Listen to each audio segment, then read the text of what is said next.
अगर आप ऐसा करें तो आप देखेंगे कि आपकी आधी स्वास्थ्य समस्याएं, आपको जो भी स्वास्थ्य संबंधी समस्याएं हैं, उनमें से कम 50% 6 हफ्तों में चली जाएंगी। अगर आप कुछ और चीजें करें जो आपको फिलहाल थोड़ी कठोर लग सकती हैं, तो आप देखेंगे कि 90% समस्याएं चली जाएंगी।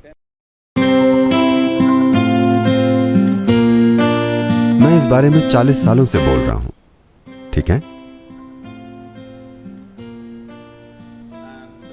और मैंने हजारों लोग देखे हैं जो स्वस्थ और खुशहाल हो जाते हैं सिर्फ इसलिए कि वे हर समय ईंधन नहीं भरते रहते जबकि टंकी बह रही हो। योग केंद्र में सभी लोग सुबह 10 बजे खाते हैं और शाम को 7 बजे। हम बहुत सी शारीरिक गतिविधियां करते हैं। आश्रम के अंदर गाड़ियां नहीं हैं, वो एक बड़ी जगह है। सभी या तो चलते हैं या साइकिल चलाते हैं। डाइनिंग हॉल जाने के लिए भी 1 किलोमीटर चलना पड़ता है। ऑफिस जाने के लिए भी आधे से 1 किलोमीटर चलना पड़ता है। इस तरह लोग हर समय शारीरिक काम करते रहते हैं। तो हर कोई दोपहर 3:30 या 4 बजे तक काफी भूखा होता है। वे काफी भूखे होते हैं, लेकिन हमने उसे जीवन का एक हिस्सा बना लिया है। क्योंकि पेट खाली होना और भूख लगना 2 अलग अलग चीजें हैं। भूख मतलब आपकी ऊर्जा का स्तर कम हो रहा है। But empty stomach is a good thing. लेकिन पेट खाली होना अच्छा है। योग विज्ञान में और आज आधुनिक विज्ञान भी इससे सहमत हो रहा है। लेकिन जो हम अपने अनुभव से जानते हैं, वहां तक पहुंचने के लिए आप करोड़ों डॉलर खर्च करेंगे, क्योंकि शोध सिर्फ इसी बारे में है कि कितने लाख डॉलर। यह ऐसा ही है। आपका शरीर और आपका दिमाग सबसे अच्छे से तभी काम करता है जब आपका पेट खाली हो। तो हम हमेशा सुनिश्चित करना चाहते हैं कि हम इस तरह से खाएं कि हम चाहे जितना भी खाएं, हमारा पेट ज्यादा से ज्यादा 2 से 2.5 घंटे में हमेशा खाली हो जाए। तो हम हमेशा भूखे सोने जाते हैं।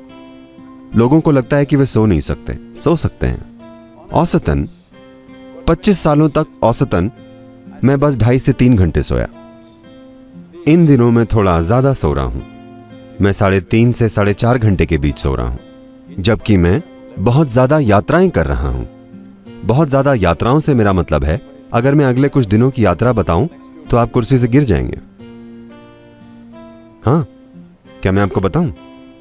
नहीं, जरूरी नहीं है। क्योंकि अगले 10 दिन में मैं 5 अलग अलग देशों में रहूंगा।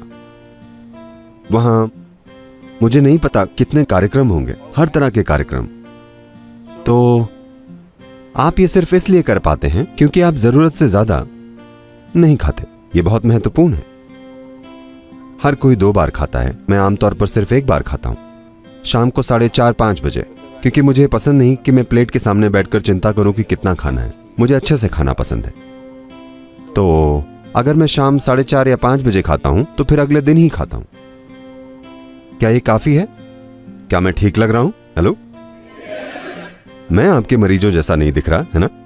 मैं आपके पास नहीं आऊंगा। क्योंकि शरीर में कोई भी जरूरी सुधार और शुद्धि तब होती है जब आपका पेट खाली हो।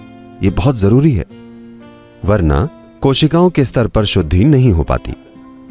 आप चीजें इकट्ठी करते हैं, फिर हर तरह की परेशानियां होती हैं।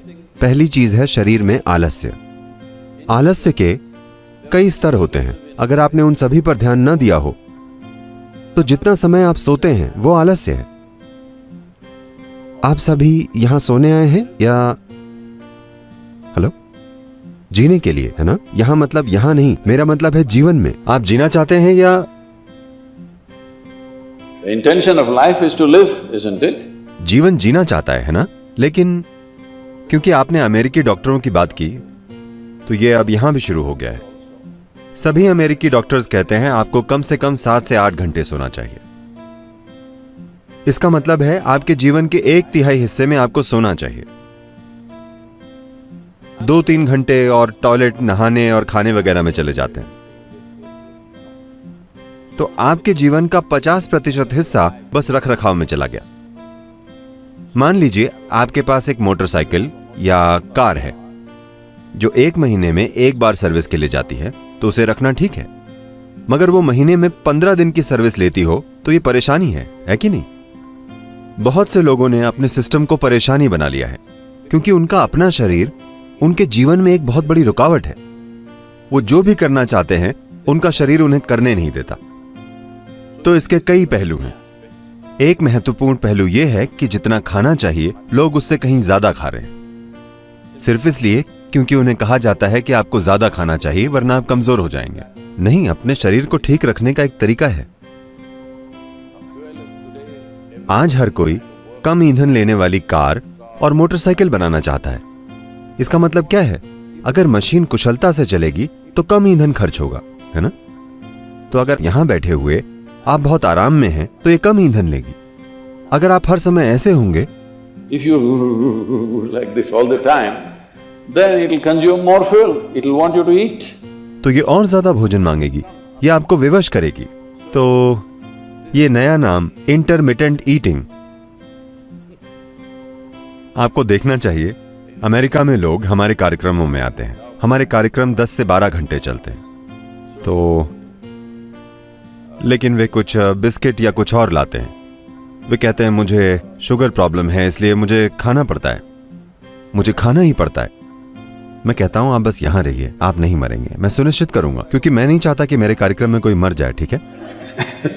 मैं ये सुनिश्चित करूंगा। पहले दिन नहीं मुझे खाना पड़ेगा। तीसरे दिन तक वे सब कुछ छोड़ देते हैं, 12 घंटे बिना भोजन के बैठते हैं और वो बिल्कुल ठीक रहते हैं। देखिए, सेहत ऐसी चीज नहीं है जिसे आप बाहर से बनाते हैं। सेहत आपको भीतर से पैदा करनी होती है। अगर कुछ परेशानी हो तो आप बाहरी मदद ले सकते हैं। हर समय अगर आपको कोई परेशानी है मतलब क्या? आप एक खराब मशीन हैं। हाँ, हर समय आपको कोई परेशानी है, क्यों? इसे ऐसे नहीं डिजाइन किया गया है। इसे सेहत के लिए बनाया गया है। आपके शरीर की हर कोशिका को सेहत पैदा करने के लिए बनाया गया है ना? वे सभी सेहत पैदा करने के लिए मेहनत कर रही हैं, सिवाय आपके। तो योग में कम से कम 8 घंटों के अंतराल की सलाह दी जाती है। एक भोजन से दूसरे भोजन के बीच 8 घंटे का अंतर होना चाहिए। अगर आप ऐसा करें तो आप देखेंगे कि आपकी आधी स्वास्थ्य समस्याएं, आपको जो भी स्वास्थ्य संबंधी समस्याएं हैं, उनमें से कम 50% 6 हफ्तों में चली जाएंगी। अगर आप कुछ और चीजें करें जो आपको फिलहाल थोड़ी कठोर लग सकती हैं, अगर आपके जीवन में कोई छोटा योग अभ्यास है या कोई ध्यान की प्रक्रिया है, तो आप देखेंगे कि 90% समस्याएं चली जाएंगी। 10% अगर फिर भी रहती हैं तो उनका उपचार हो सकता है। फिलहाल हेल्थ केयर सिस्टम कुछ ऐसा हो गया है, मुख्य रूप से जहां भारी इंश्योरेंस पॉलिसी होती हैं। लोग हर तरह का कचरा खाते हैं और पीते हैं और डॉक्टर को जाकर कहते हैं मुझे ठीक करो। यह ऐसे काम नहीं करता।